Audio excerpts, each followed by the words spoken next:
तिमोथाक पावलुचें पयलें पत्र आवेसवोर 6.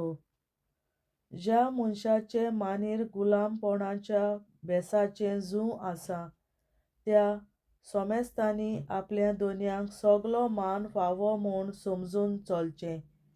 तशें केल्यार देवाच्या नांवाची आनी आमच्या शास्त्रांची कोणूच निंदा करूंक पावची नात.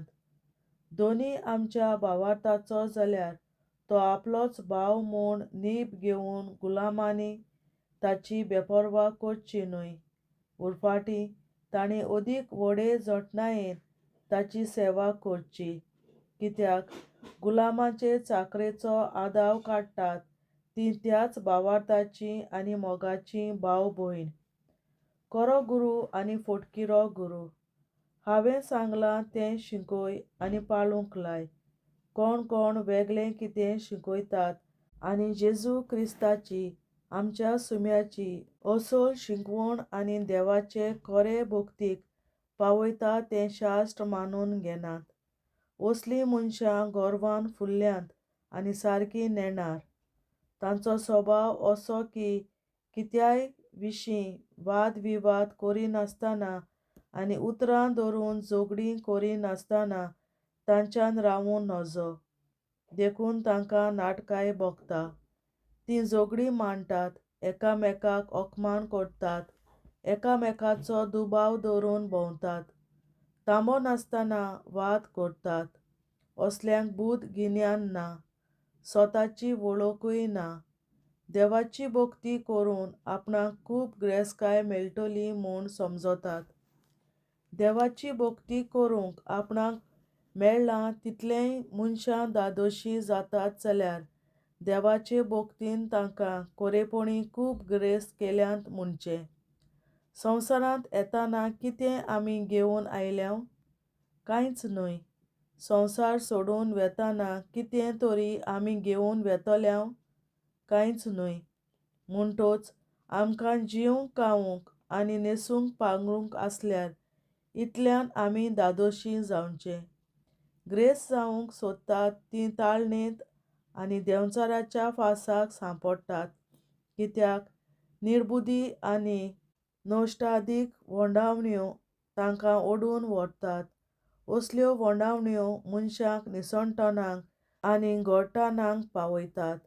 सगल्या वायटाचें मूळ म्हणल्यार गिरेस्तकायेची आशा.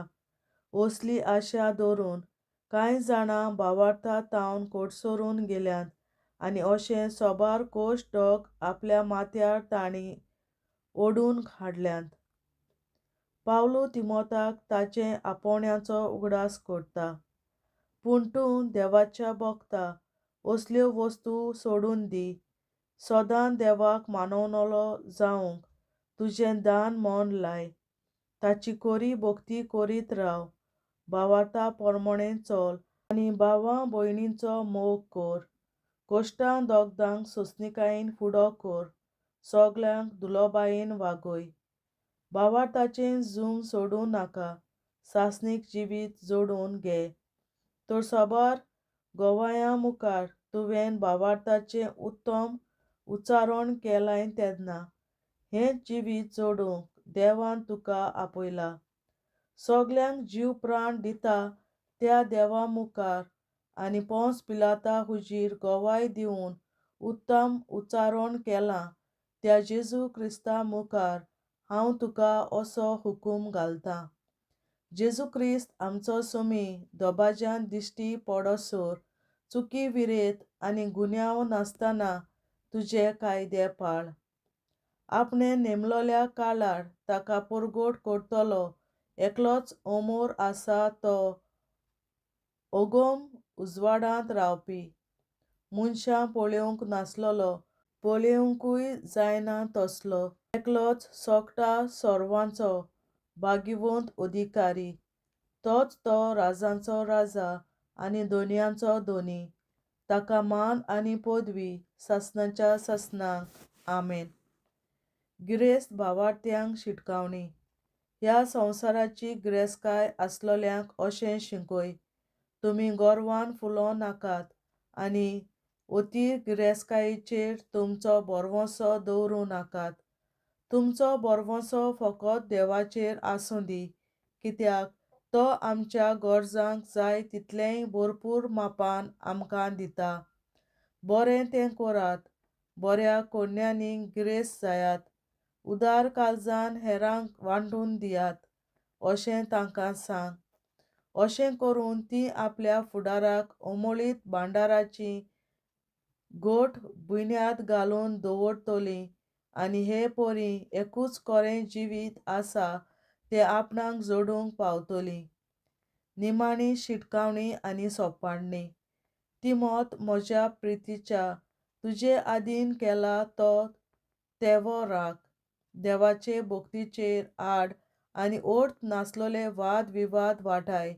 असले वाद विवाद कोण कोण जाणवाय म्हूण समजतात, पूण खरेंच म्हणल्यार तातूंत जाणवाय बिलकूल ना. असली पोलकी जाणवाय धरून कांय जाणांनी भावार्थूच सोडून दिलो.